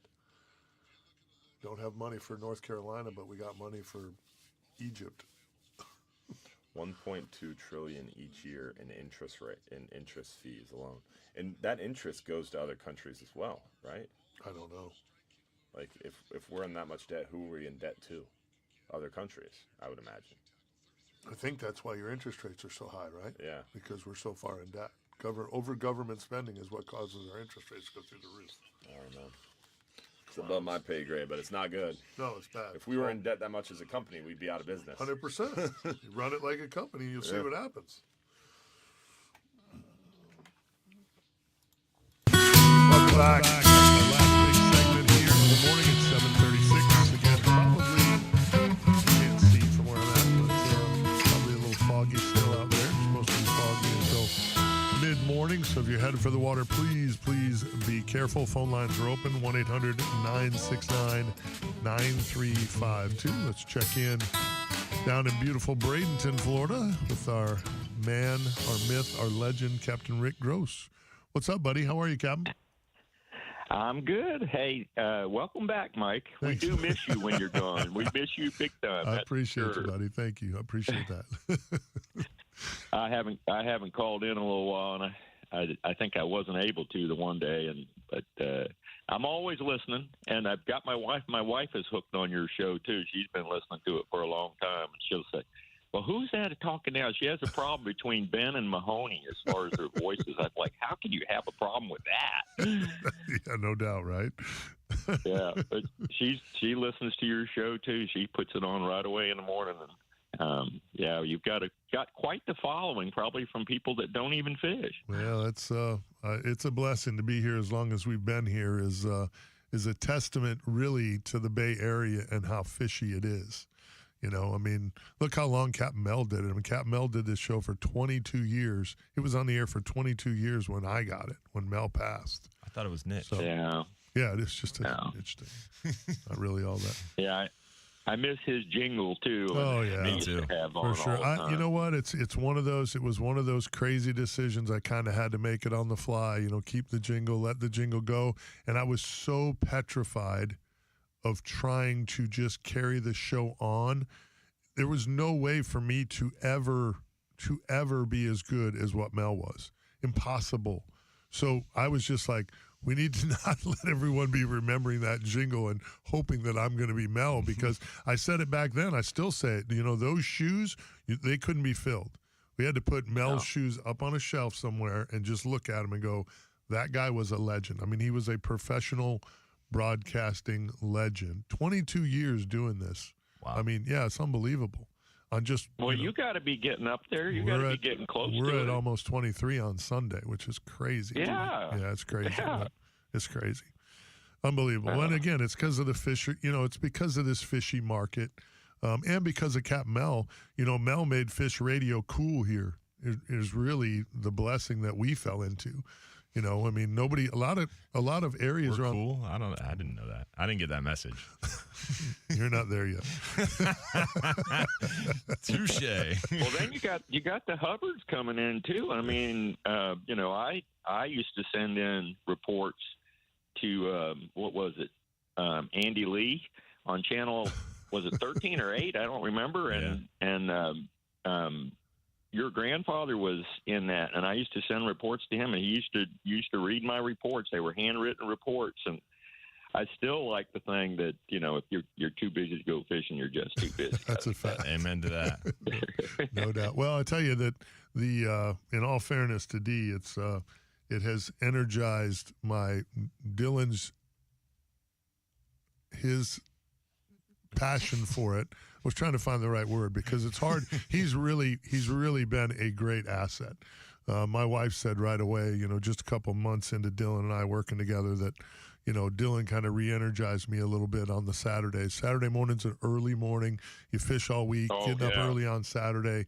It was really starting to wear on me, and Dylan really energized it with, obviously, the technical stuff he brought with, updating the video stuff and all that, but just a really good piece to the puzzle, and all his energy and the partnership and the friendship that we've built has really helped push me along here. So it's been a blessing, bro. We're blessed to be able to do it. And then we got great callers You too. couldn't have got. You absolutely couldn't have got anybody better. No, I agree. I mean, I agree. Thanks, Cap. Yeah, you I could agree. have. No, I couldn't have. I couldn't have. I tried a couple times, but He's considered I getting didn't rid of get- me more than once. I didn't catch the very first part of the show, but I would understand it was something about Noah and about them kind of coming in there and making them a little more accountable about some stuff. And I'm just like, amen. Well, There's a few things that I think need to be tweaked at Noah. Just like, really? yeah. Well, it looks like they're working on those types of things as we speak. So let's It'll just be kind of hope interesting it. to see how it shakes out. Yeah, let's hope it bleeds into the NOAA fisheries and all that stuff too, because all that stuff would just help us if we could streamline it, clean it up, get through the bureaucracy of it and get right down to the nitty gritty. And hopefully we can get to a point where we have more money that we can actually spend on the research so that our science is up to date and efficient and high quality. So we actually know what's going on. It's been one of my pet peeves the whole time with this whole system is a man walked on the moon. Think about that, dude. Somebody got out of a spaceship and stepped on the moon, but we can't count the fish in the Gulf of Mexico? Really, bro? Well, now we got rockets that come back and land on the pad. So I mean, let's compare the budget of the Southeast Fisheries Science to that of understood. I'm NASA just budget. I get it. I'm not. Yeah. I understand what the dilemma is. I understand it's money, but don't tell me we can't do it. We ought to be you able- can do You it. can do it. You can do it. Just need the funds. Right. I mean, The most recent glaring example of that was the Great Red Snapper Count. The Great Red Snapper Count was congressionally funded. It was a congressional initiative, and it was over $12 million. It was like $12 million and change to count all the red snapper, the total abundance of age 2 and up red snapper in the Gulf of Mexico. And that was like I said, around a $12 million budget. The Southeast Fisheries Science Center, their annual budget for all fish, the Southeast Fisheries Science Center, which is responsible for all of the South Atlantic, the Caribbean, and the Gulf, their total budget for all fish for the year is around $12 million. Wow. So they spent the whole year budget on one fish in one area of the Gulf of Mexico. And they were able to get a total abundance number that was seemingly trustworthy. So that shows you how small the budget is in comparison to what it could be or needs to be to really get to your point. and I think the scary part of that, Rick, is that when you think about $12 million and what a splash in the pan that is for what fishing brings to the Gulf Coast, billions. billions. $8 billion. Eight billion. There you go. Yeah. Yeah, it's crazy. Yeah. Crazy, dude. Yeah. Yeah, tourism is huge. I mean, the county of Florida, I serve on the TDC, or the Tourist Development Council of Pinellas County, and they announced recently that our last fiscal year had a $15.4 billion economic impact in our county alone from tourism. So that's the last fiscal year, and we lost. That has to be taken in consideration. We lost, 3 months? Yeah, the fiscal year ends in October, I believe, so it lost 1 month of it, basically. Okay, yeah. But essentially, that is amplified across all the counties, and fishing is one of the top 10 reasons that people visit Pinellas County. So you have to take that into account. 10% of that $15 billion economic impact was due to fishing. In one county. In one county. In one county. Yeah. It's crazy. Crazy, dude.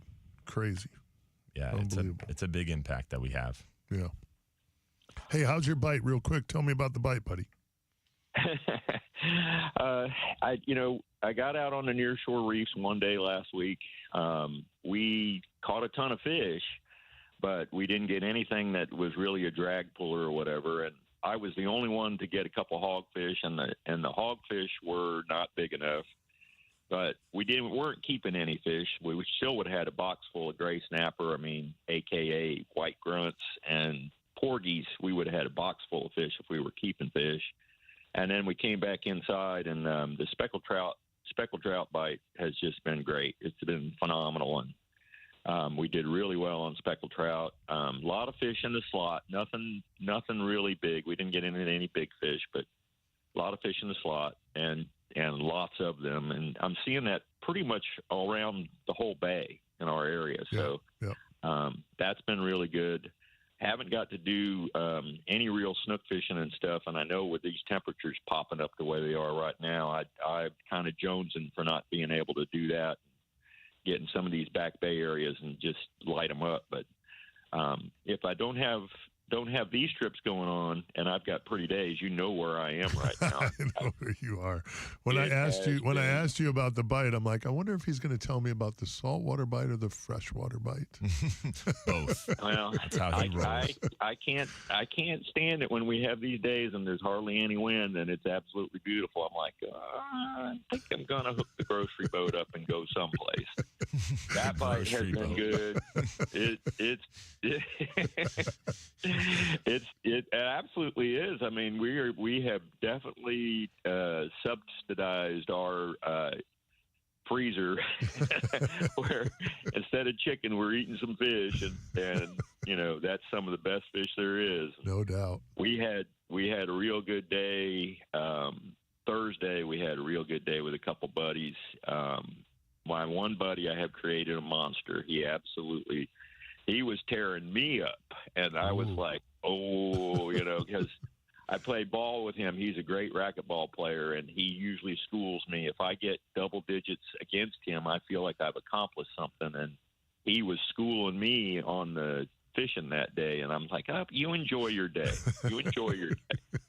But, yeah, we'll see how long that lasts. But that has been really good, and just about any lake. Some of the lakes are a little bit different. But right now, when we're coming up onto the increase of this moon, it is not going to get any better. They're going to be in the grass and in the pads. And I'm hearing reports from all over the place. And I can't be everywhere, but I want to be. Yeah. I wish I didn't have Miami Boat Show this week, because otherwise I'd be pushing you to get me out there. But I got to be in Miami for the boat show. So one of these days, Mike, I promise we got to get out there and do it. I'll tell you the other reason that I'm a little hesitant to go with you is that, you know, my feelings get hurt real easy, and I have a bad feeling that you're going to hurt my feelings pretty bad. But I do want to go because they are so much fun. They're so much fun. Yeah. No doubt. Yeah, I enjoy the heck out of that. I absolutely do. So that's hysterical. Tell everybody how they can get a hold of you down there, Rick. The best way to get a hold of me is go through Real Animals, but the number is 941-730-5148, and the company is fishybusinessllc.com. One of my favorite people in the business, my brother. Be good. Have a great weekend. Tell your bride we appreciate her listening. I will. Thank you, Mike. All right, See you, buddy. See you, man. He is a first-class human. You know what I mean? Like, just a great human being. He's a phenomenal fisherman. Been doing it at the highest level for many, many, many years. But he's just a great human being. Just a great friend of his. Freshwater to saltwater to offshore. Yeah, he's pretty much got you covered. He's a Fishy Business LLC for a reason. Good stuff. We're wrapping things up here on the other side. We'll be back 970 WFLA.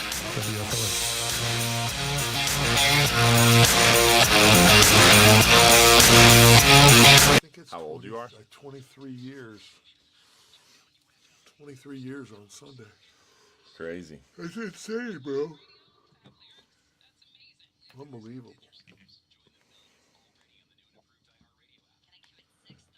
So, someone asked, Christopher said with AI and forward-seeking sonar, they could get a pretty accurate fish count in the Gulf if they wanted to. So they're actually utilizing AI right now. They're training the model to identify fish. They've already done it for red snapper. They've done it for a few different species. The AI model is learning for different species still. But what they do right now is they have camera arrays. They have 3 different camera arrays. FWRI has one. The Pascagoula lab has one. And I always forget the third one off the top of my head. But the camera arrays are then put together, and that data makes up the G-Fisher Index. It's a fishery independent index of abundance. And that camera array data right now, they go out there on these research vessels and drop these cameras and then take all that footage. And some scientist in some dark room in a cubicle somewhere watches the footage, counts the fish, and they can get age and growth composition data because they have lasers on these cameras, so they can tell how long the fish are, they can tell what species they are, and they can start to build these composition tables that are super helpful for total abundance. But right now, individuals have to digest all that data. So if they go out there in a bunch of research vessels, drop a bunch of cameras, and they get all these hours of footage, it's good info, but then someone has to sit there and digest the info, and that's a very slow process. So they get the info in 2020, it might take until 2022 or 2023 until all that data is actually usable. Now they're using AI, and AI can speed that process up to a couple weeks. So the research vessel goes out there, drops a bunch of cameras, gets hours of footage, and then all of a sudden the boat comes in, unloads those cameras, uploads it to a computer, and the AI can go through it and digest that information in a couple weeks.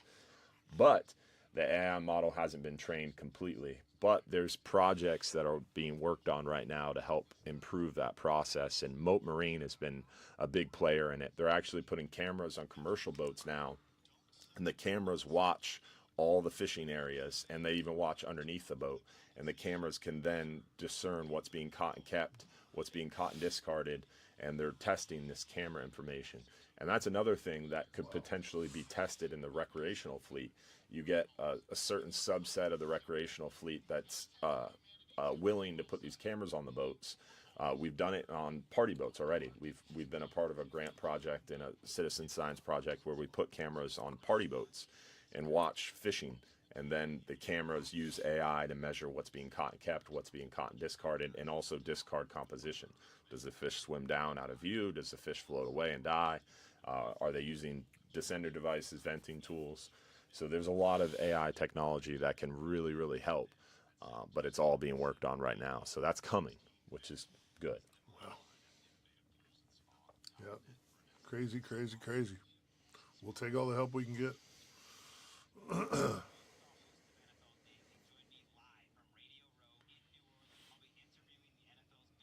I think that technology is the answer to a lot of our problems, though. Between AI and camera arrays to apps being used offshore and offshore technology, it's pretty interesting. Yeah. There's a lot of cool things that could help. Well, and I mean, the way technology has helped the anglers catch more fish, it would be nice that caught up and then would help us in the conservation side so we know what we're up against, you know?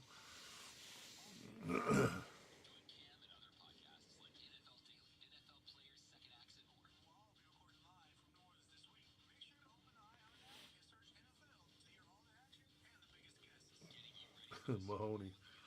I saw that comment. When one FWC officers pull up, it's no big deal. When 10 pull up, I'm gone. That's funny. It is funny. Presented by Hubbard's Marina. Now your captains, Blake Anderson and Dylan Hubbard. Welcome back. Don't forget to check out our good friends at Relentless Perpetual Edge Knives. RelentlessKnivesUSA.com. It's unbelievable. Sharpens as it cuts. It's the world's first. You can't beat it. Titanium blade, never rust, true grit, glass, reinforced ABS handle. 5 models to choose from. Take the work out of filleting a pile of fish. Go to RelentlessKnivesUSA.com. Find a dealer near you. I know Mahoney's has some in stock. Yes, sir. Yes, sir. Definitely some cool knives. Yeah, no doubt. Never rust. No doubt. So weather. Weather's looking gorgeous. It is We've got beautiful weather. We got a full moon coming up Wednesday, so we got a lot of good tides settling in. Fishing should be best probably here tomorrow through like Tuesday, ahead of that full moon and ahead of the potential weather. We might get a little bit of weather there second half of the work week around Thursday. And when I say weather, about 15 to 20 for Thursday, and then potentially some stiffer winds around Sunday as well. But really, those are the only 2 days where we're going to get too much of a breeze. Wednesday's a little breezy around 10 to 15, but not too bad. So it looks like Wednesday, Thursday are a little breezy, potentially Sunday as well. But the rest of the week, super calm, super beautiful. It's been like a pool offshore. It's just been flat calm. Super calm. A little too calm for me, actually. Yeah, it's been interesting for sure. But fishing should definitely pick up even more this week with that full moon. A lot of moving water, and fish are moving around. Yeah. things are happening. It's kind of crazy. Like I said, I don't think the fish are really understanding what the heck's going on. A little warm for the time of yeah, year. a little warm for sure. So, as you can tell by that fog that is supposed to still be out there I saw it till around 10 a.m. this morning in some areas. So again, just be careful. You know, you're running around out on the bay, that stuff floating around out there. That fog can sneak up on you.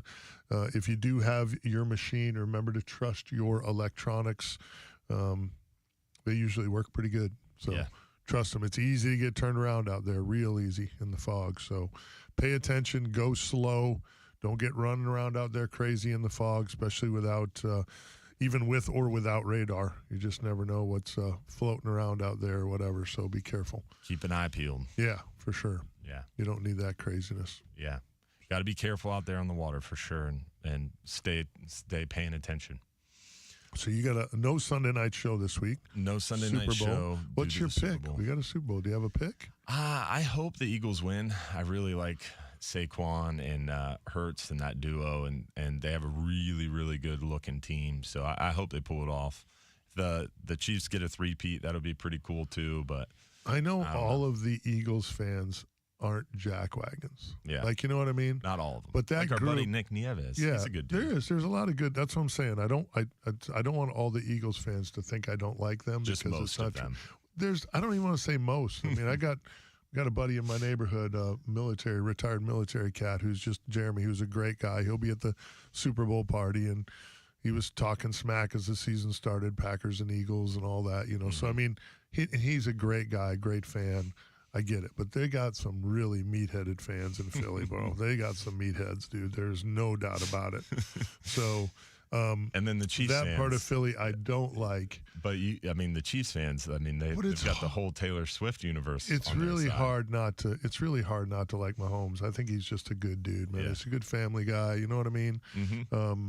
I just Andy Reid, good people. You know, they've got great players on that team. They've got, you know, DeAndre Hopkins, who's been playing a long time. You know, it wouldn't be Debo. It wouldn't be bad to see him with a ring. I think the Eagles are going to win. I really do. I just think that football is one up front and on both sides of the line. They are superior.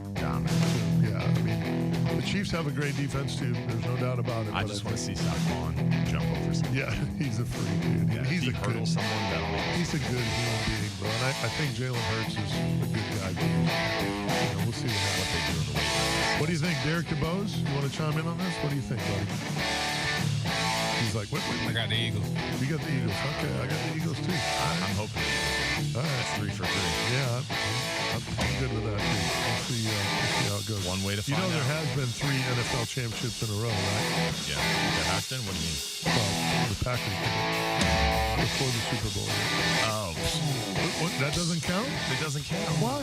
This will be the first team ever to win In the Super Bowl. Not 3 NFL championships. That's been done. Oh, okay. Just because your team was late to the party, bro, doesn't mean that time doesn't count. You weren't around when your grandfather Facts started are Hubbard. facts. Does that not count? Facts are facts. Doesn't count? It wasn't 3 Super Bowls. I agree with that. I said 3 NFL championships. I didn't say 2 Super Bowls. Whatever makes you sleep at night, bud. I don't have to sleep with that. I'm good. Hey, what's the name of the trophy they're playing for? You know what that name is? I don't recall. Lombardi. It's I the don't recall. Lombardi Trophy, pal. Packers I are in love every his Super book. Bowl. His book is the best. We're in Vince every- Lombardi's book, if you haven't read it yet. We're in every Super Bowl. The Lombardi Trophy. Great coach. Tight lines, everybody. Have a great week. Our weather update brought to you by our good friends at Reese Windows. Go to reesewindows.com for more information. We're out.